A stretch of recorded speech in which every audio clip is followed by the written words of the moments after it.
පිස්සුද බං? එහෙමත් හිතේ උන් ඉන්නවද? කල්යන්න කිසිම හේතුවක් නැහැ මේ පාර. කියන්නේ ගිය අවුරුද්දේ එක සයි එකක් ලියලා ළමයින්ට තිබුණු කාලෙම මේ අවුරුද්දේ සතියක්ද කොහෙද අඩුවෙන් තියෙනවා.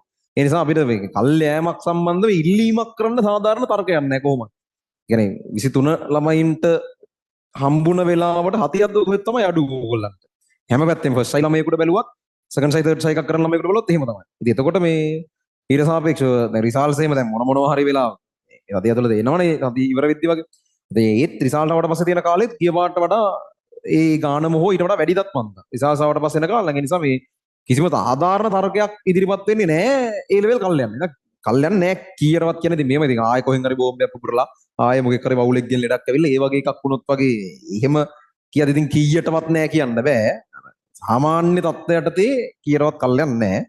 අසාමාන්‍ය ඒවා වෙලා මොනවා හරි වෙන්න පුළුවන්. හරිද? ඡන්දේ හින්දා කල්යන්නේ නැහැ මිනිස්සු. ආයෙත් ඡන්දේ හින්දා මිනිස්සු ගහගන්න වගේ ඇවිල්ලා අඹලට එහෙම පුළුවන් නම් ඔන්න මොකක් හරි කරගන්න පුළුවන්. ඒ නිකන් ඕගොල්ලෝ රුදුරු වෙලා රෞද්‍ර වෙලා නිකන් මිනිස්සු දෙතුන් දෙනෙක් මරලා ඒ වගේ ලෙවල් එකකට ගියොත් ඔව් ඒව පුළුවන් වෙයි. ඒ ඇරෙන්න ඉතින් වෙන නම් ඔප්ෂන් එකක් නැහැ. කල්යාමක් වෙන්නේ නැහැ. ඔය ලකුණු අනම්මනම් වැඩ කරන විදිහ ඒවා මේවා අහනවා. මම දැන් වෙලාව ගන්න නැතුව ඉන්නම්.